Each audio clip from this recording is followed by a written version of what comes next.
नमस्कार, जय हिंद दोस्तों। Welcome to my YouTube channel study for नौकरी।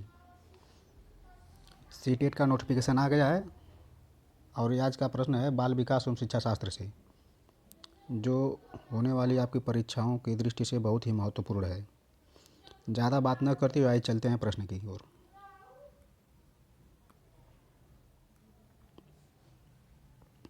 पियाजे के अनुसार विकास की पहली अवस्था जन्म से लगभग 2 वर्षों के दौरान बच्चा सबसे बेहतर सीखता है। ए अमूर्त तरीके से चिंतन द्वारा, बी भाषा के नए अर्जित ज्ञान के अनुप्रयोग द्वारा, सी इंद्रियों के प्रयोग द्वारा, डी निष्क्रिय शब्द को समझने के द्वारा। इसका ऑप्शन नंबर सी सही होगा, इंद्रियों के प्रयोग द्वारा। पियाजे के अनुसार विकास की पहली अवस्था जन्म से लगभग 2 वर्षों के दौरान बच्चा सबसे बेहतर इंद्रियों के प्रयोग द्वारा सीखता है। प्रश्न संख्या 2, सबसे अधिक गहन और जटिल सामाजिकरण होता है।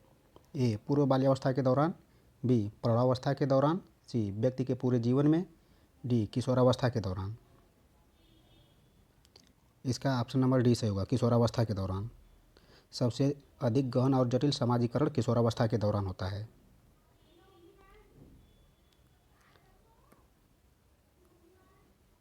प्रश्न संख्या 3, आनुवंशिकता को सामाजिक संरचना माना जाता है। ए गत्यात्मकता, बी स्थिर, सी प्राथमिक, डी गौड़। प्रश्न संख्या 3 का उत्तर होगा स्थिर। आनुवंशिकता को सामाजिक संरचना माना जाता है स्थिर।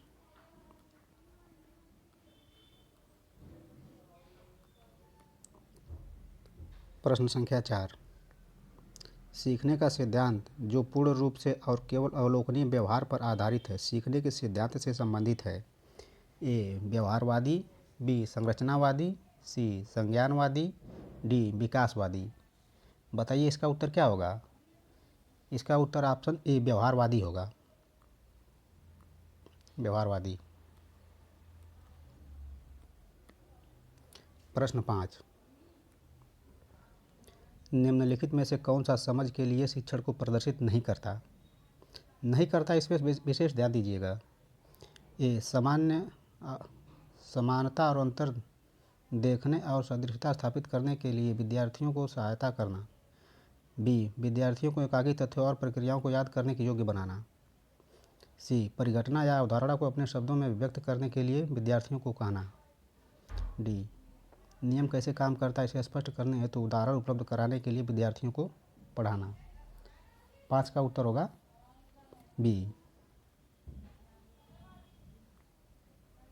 विद्यार्थियों को एकाकी तथ्यों और प्रक्रियाओं को याद करने के योग्य बनाना।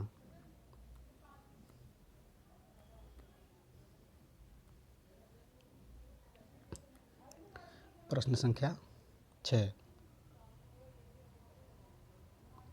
एक शिक्षिका अपनी कक्षा को प्रभावशाली बच्चों की योग्यता की उपलब्धि चाहती है। अपने उद्देश्य की प्राप्ति के लिए उसे निम्नलिखित में से क्या नहीं करना चाहिए। इस पे देखिए, नहीं वाला बताना है। इसका ऑप्शन नंबर ए विशेष ध्यान के लिए उन्हें समकक्षा से अलग करना, उनकी सृजनात्मकता को समृद्ध करने के लिए उन्हें चुनौती देना, गैर शैक्षणिक गतिविधियों में आनंद लेना सिखाना, डी तनाव को नियंत्रित करना सिखाना। इसका ऑप्शन नंबर ए सही है, विशेष ध्यान के लिए उन्हें समकक्षा से अलग करना। नहीं, किसी बच्चे को कक्षा से अलग नहीं किया जा सकता।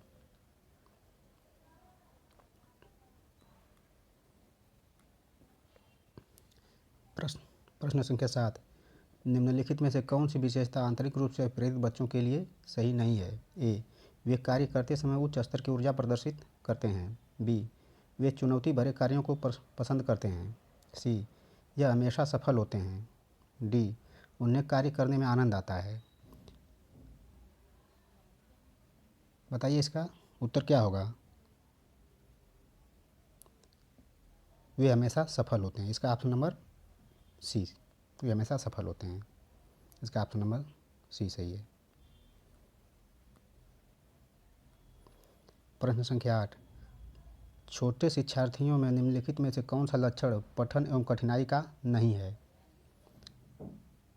ए शब्दों और विचारों को समझने में कठिनाई, बी सुसंगत वर्तनी में कठिनाई, सी वर्ण एवं शब्द पहचानने में कठिनाई, डी पठन प्रगति और प्रवाह में कठिनाई। इसका ऑप्शन नंबर ए सही है। छोटे शिक्षार्थियों में निम्नलिखित में से कौन सा लक्षण पठन एवं कठिनाई का नहीं है? शब्दों और विचारों को समझने में कठिनाई, ये उसका लक्षण नहीं है। आइए प्रश्न संख्या 9 देखते हैं। शिक्षार्थियों का आत्मनियम की ओर संकेत करता है। ऑप्शन ए विद्यार्थी निकाय द्वारा बनाए गए नियम विनिमय, स्व अनुशासन और नियंत्रण। सी अपने सीखने का स्वयं पर्यवेक्षण करने की उनकी योग्यता। डी विद्यार्थियों के व्यवहार के लिए विनियम बनाना। प्रश्न संख्या 9 का उत्तर ऑप्शन सी सही है। शिक्षार्थियों का आत्मनियम अपने सीखने का स्वयं पर्यवेक्षण करने की ओर उनकी योग्यता बताता है। प्रश्न संख्या 10, निम्नलिखित में से किस कथन को सीखने के लक्षण के रूप में नहीं माना जा सकता? ए व्यवहार का अध्ययन सीखना है। बी अनअधिगम भी सीखने का एक हिस्सा है। सी सीखना एक प्रक्रिया है जो व्यवहार में मध्यस्थता करती है। डी सीखना कुछ ऐसी चीज़ है जो कुछ अनुभव के परिणाम स्वरूप घटित होती है। प्रश्न संख्या 10 का उत्तर होगा ऑप्शन ए व्यवहार का अध्ययन सीखना है। आइए प्रश्न संख्या 11 की ओर चलते हैं। सिद्धांत के रूप में रचना क्या है? ऑप्शन ए सूचनाओं को याद करने और पुनः स्मरण द्वारा जांच करने पर बल देना। बी शिक्षक की प्रभुत्वशाली भूमिका पर बल देता है। सी अनुकरण की भूमिका पर केंद्रित है। डी दुनिया के बारे में अपना दृष्टिकोण निर्मित करने में शिक्षार्थी की भूमिका पर बल देता है। इसका ऑप्शन डी सही है। रचनावाद का सिद्धांत शिक्षार्थी को दुनिया के बारे में सोच विचार कर अपना दृष्टिकोण निर्मित करने की भूमिका पर बल देता है। प्रश्न संख्या 12, सृजनात्मक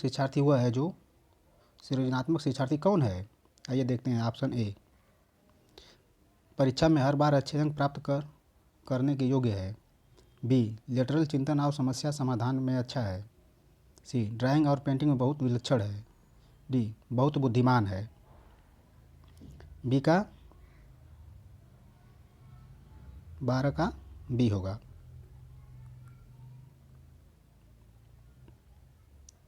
सृजनात्मक शिक्षार्थी वह है जो पार्श्व चिंतन और समस्या समाधान में अच्छा है। प्रश्न संख्या 13, अवधारणाओं का विकास मुख्य रूप से डैश का हिस्सा है। ए शारीरिक विकास, बी सामाजिक विकास, सी संवेगात्मक विकास, डी बौद्धिक विकास। इसका ऑप्शन नंबर डी सही होगा, बौद्धिक विकास। अवधारणाओं का विकास मुख्य रूप से बौद्धिक विकास का हिस्सा है। अवधारणाओं का विकास मुख्य रूप से बौद्धिक विकास का हिस्सा है क्योंकि किसी भी अवधारणा को सोचने के लिए उनकी छवि मस्तिष्क में बनानी पड़ती है जिससे उसके बारे में सोचकर अपनी अवधारणा प्रकट की जा सके। आइए चलते हैं प्रश्न संख्या 14 की ओर। व्यक्तिगत शिक्षार्थी एक दूसरे से डैश में भिन्न होते हैं। ऑप्शन ए विकास क्रम में, बी विकास की सामान्य क्षमता, सी बुद्धि एवं विकास के सिद्धांत, डी विकास की दर। 14 का उत्तर बताइए क्या होगा? 14 का उत्तर होगा विकास की दर। व्यक्तिगत भिन्नताओं का सिद्धांत कहता है कि प्रत्येक बालकों का बालिकाओं के विकास का अपना एक स्वयं का स्वरूप होता है। इसके सामाजिक, शारीरिक, मानसिक आदि का विकास दर भिन्न भिन्न होता है, इसलिए समवयस्कों में भी वैयक्तिक भिन्नता होती है। प्रश्न संख्या 15, बच्चे के उचित विकास को सुनिश्चित करने के लिए उसका स्वस्थ शारीरिक विकास एक महत्वपूर्ण आवश्यकता है। यह कथन सही है गलत? आप अपने मन से उत्तर लगाइए। देखिए ऑप्शन ए सही है क्योंकि विकास क्रम में शारीरिक विकास सबसे पहले स्थान पर आता है। बी सही है क्योंकि शारीरिक विकास के अन्य पक्षों के साथ अंतर संबंधित है। सी गलत है क्योंकि शारीरिक विकास विकास के अन्य पक्षों को किसी भी प्रकार से प्रभावित नहीं करता। डी गलत हो सकता है क्योंकि विकास नितांत व्यक्तिगत मामला है। 15 का उत्तर बी सही होगा। सही है क्योंकि शारीरिक विकास विकास के अन्य पक्षों के साथ अंतर संबंधित है। किसी भी बच्चे के संपूर्ण विकास के लिए शारीरिक एवं अन्य विकास साथ साथ होने चाहिए क्योंकि शारीरिक विकास विकास के अन्य पक्षों के साथ अंतर संबंधित होता है। आइए प्रश्न संख्या 16 की ओर चलते हैं। रोहित खिलौनों को तोड़ता है और उसके पूर्वजों को देखने के लिए उन्हें अलग अलग कर देता है। आप क्या करेंगे? प्रश्न संख्या 16 का ऑप्शन ए देखिए, उसके जिज्ञासु स्वभाव को प्रोत्साहित करेंगे और उसकी ऊर्जा को सही दिशा में संचारित करेंगे। बी उसे समझाएंगे कि खिलौनों को कभी नहीं तोड़ना चाहिए। सी रोहित को खिलौनों से कभी भी नहीं खेलने देंगे। नहीं, ये सही नहीं है। डी उस पर हमेशा नज़र रखेंगे। नहीं, ऑप्शन इसका ए सही होगा। उसके जिज्ञासु स्वभाव को प्रोत्साहित करेंगे और उसकी ऊर्जा को सही दिशा में संचारित करेंगे। बच्चे द्वारा खिलौनों को तोड़ना तथा उसके पुर्जों को देखना यह दर्शाता है कि वह बालक इस तरह का कार्य उत्सुकतापूर्वक करता है। अतः इस प्रकार के बालक को जिज्ञासु स्वभाव को प्रोत्साहित करना चाहिए ताकि उसकी ऊर्जा को सही दिशा में संचालित करना चाहिए तथा बालक का मानसिक विकास सही दिशा में हो सके। प्रश्न संख्या 17, बच्चे के विकास के सिद्धांत को समझना शिक्षक की सहायता करता है। ऑप्शन ए शिक्षार्थियों को क्या पढ़ाना चाहिए यह औचित्य स्थापित करने में। बी शिक्षार्थियों की भिन्न अधिगम शैलियों को प्रभावी रूप से संबोधित करने में। सी शिक्षार्थी के सामाजिक स्तर को पहचानने में। डी शिक्षार्थी की आर्थिक पृष्ठभूमि को पहचानने में। इसका ऑप्शन नंबर बी सही है। शिक्षार्थियों की भिन्न अधिगम शैलियों को प्रभावी रूप से संबोधित करने में। ऑप्शन नंबर बी सही है। बच्चे के विकास के सिद्धांत को समझना शिक्षक के लिए अत्यंत आवश्यक है। इसके माध्यम से शिक्षक बच्चों के रुचियों, व्यवहारों, संयोगों आदि को सही दिशा में निर्देशित कर सकता है। उसकी आवश्यकताओं को ध्यान में रखकर अपने शिक्षण शैलियों का निर्माण कर सकता है एवं उन्हें प्रभावी रूप से संचालित कर सकता है। अतः इसका उत्तर बी सही है।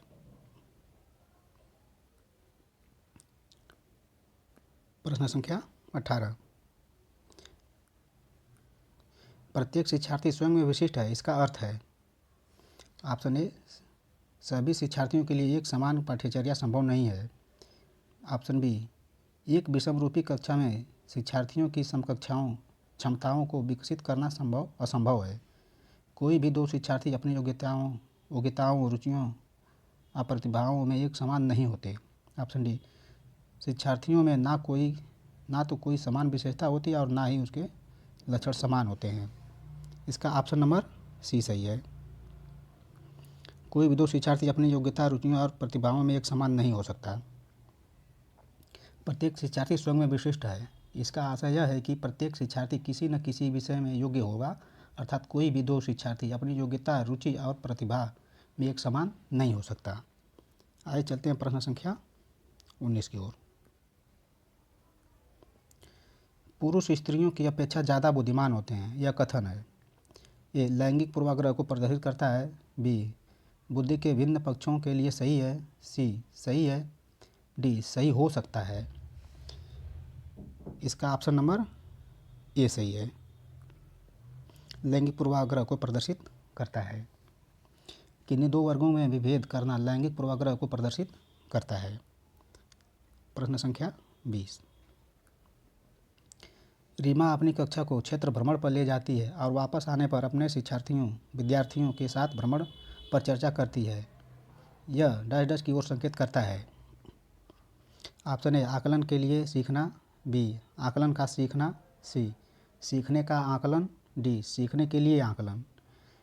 इसका ऑप्शन सी सही होगा, सीखने का आकलन।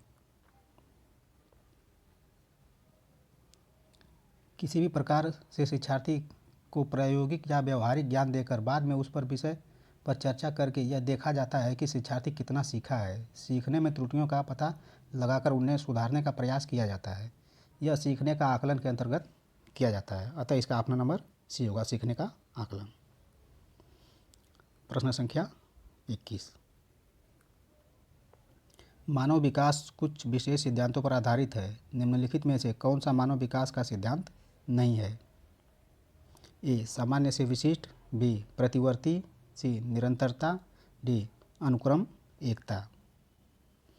इसका ऑप्शन बी सही होगा, प्रतिवर्ती। प्रतिवर्ती मानव विकास का सिद्धांत नहीं है। प्रतिवर्ती शब्द का आशय है पुनः प्रारंभ करना और मानव विकास एक बार परिपक्वता प्राप्त करने पर पुनः नहीं प्रारंभ होता है। प्रश्न संख्या 22। निःशक्त बच्चों के लिए समयकित शिक्षा के केंद्रीय प्रायोजित योजना का उद्देश्य है में निःशक्त बच्चों को शैक्षिक अवसर उपलब्ध कराना। ए मुक्त विद्यालयों, बी ब्लाइंड रिलीफ एसोसिएशन के विद्यालयों, सी नियमित विद्यालय, डी विशेष विद्यालय। इसका ऑप्शन नंबर सी सही होगा, नियमित विद्यालय। निःशक्त बच्चों के लिए समेकित शिक्षा का केंद्रीय प्रायोजित योजना का उद्देश्य है कि निःशक्त बच्चों को शिक्षा का अवसर उपलब्ध हो और वे नियमित विद्यालय आ सकें। प्रश्न संख्या 23। निम्नलिखित में से कौन सा कथन सीखने के बारे में सही है? निम्नलिखित में से कौन सा कथन सीखने के बारे में सही है? ए सीखने के किसी भी चरण पर सीखना संवेगात्मक कारकों से प्रभावित नहीं होता। बी सीखना मूल रूप से मानसिक क्रिया है। सी बच्चों द्वारा की गई त्रुटियां यह संकेत करती हैं कि किसी तरह का सीखना नहीं हुआ। डी सीखना उस वातावरण में प्रभावी होता है जो संवेगात्मक रूप से सकारात्मक हो और शिक्षार्थियों को संतुष्ट करने वाला हो। इसका ऑप्शन नंबर डी सही होगा।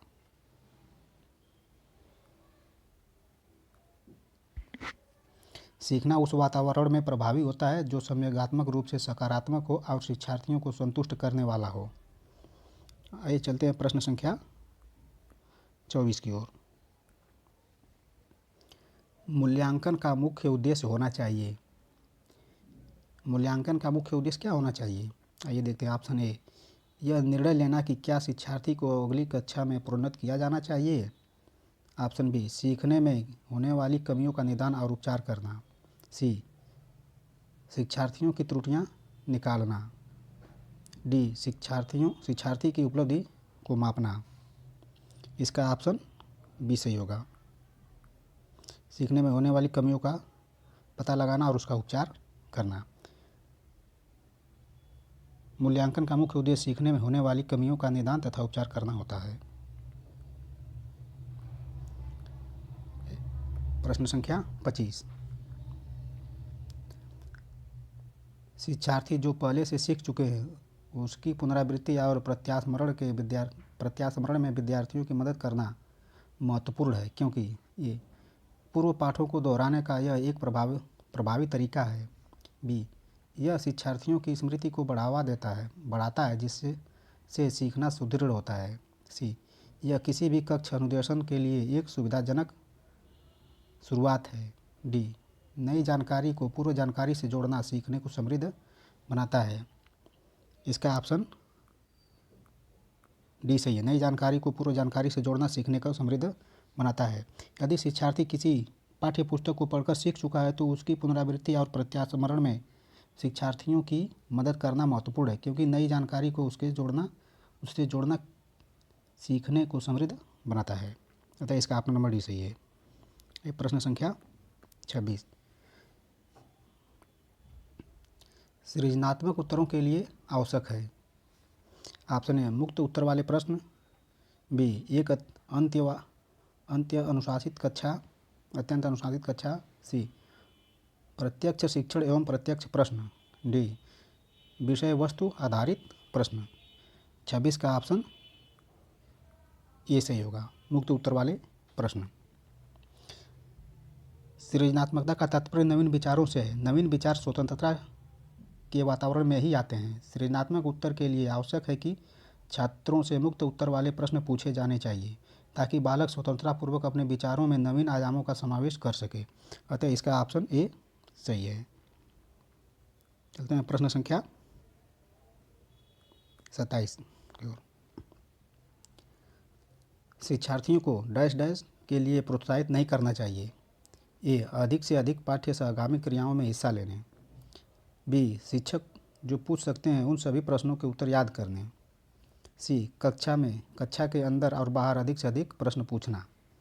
डी, समूह कार्य में दूसरे शिक्षार्थियों के साथ सक्रिय रूप से अंतःक्रिया करने। 27 का ऑप्शन नंबर बी सही होगा।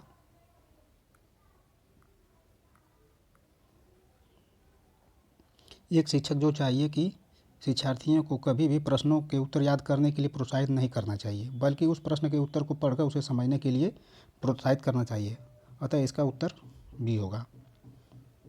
प्रश्न संख्या 28। निम्नलिखित में से कौन सा रचनात्मक आकलन के लिए उचित उपकरण नहीं है? ए, सत्र परीक्षा। बी, प्रश्नोत्तरी और खेल। सी, दत्त कार्य। डी, मौखिक कार्य। इसका उत्तर सी सही है, दत्त कार्य। दत्त कार्य रचनात्मक आकलन के लिए उचित उपकरण नहीं है। आइए चलते हैं प्रश्न संख्या 29 की ओर। विद्यार्थियों के सीखने में जो रिक्तियां रह जाती है उसके निदान के बाद डैश डैश होना चाहिए। ए, सभी पाठों को व्यवस्थित रूप से दोहराना। बी, शिक्षार्थियों और अभिभावकों को उपलब्धि के बारे में बताना। समुचित उपचारात्मक कार्य। डी, सघन अभ्यास कार्य। 29 का ऑप्शन सी सही होगा, समुचित उपचारात्मक कार्य। विद्यार्थियों के सीखने में जो रिक्तियां रह जाती हैं उसके निदान के बाद उसमें सुधार या समुचित उपचारात्मक कार्य की आवश्यकता होती है। आइए चलते हैं प्रश्न संख्या 30। यह प्रश्न संख्या 30 आखिरी प्रश्न है। भारतीय समाज की बहुभाषिक विशेषता को डैश डैश देखा जाना चाहिए। ए, विद्यार्थियों को सीखने के लिए अभिप्रेरित करने हेतु शिक्षक योग्यता की चुनौती के रूप में।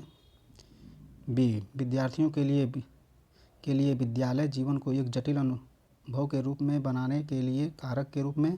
सी, शिक्षक अधिगम प्रक्रिया में बाधा के रूप में। डी, विद्यालय जीवन को समृद्ध बनाने के समाधान के रूप में। प्रश्न संख्या 30 का उत्तर डी होगा। भारतीय समाज की बहुभाषिक विशेषताओं को विद्यालय जीवन को समृद्ध बनाने के समाधान के रूप में देखा जाना चाहिए। अगर ये प्रश्न आपको सही लगते हैं तो हमारे चैनल को लाइक और सब्सक्राइब करें। धन्यवाद।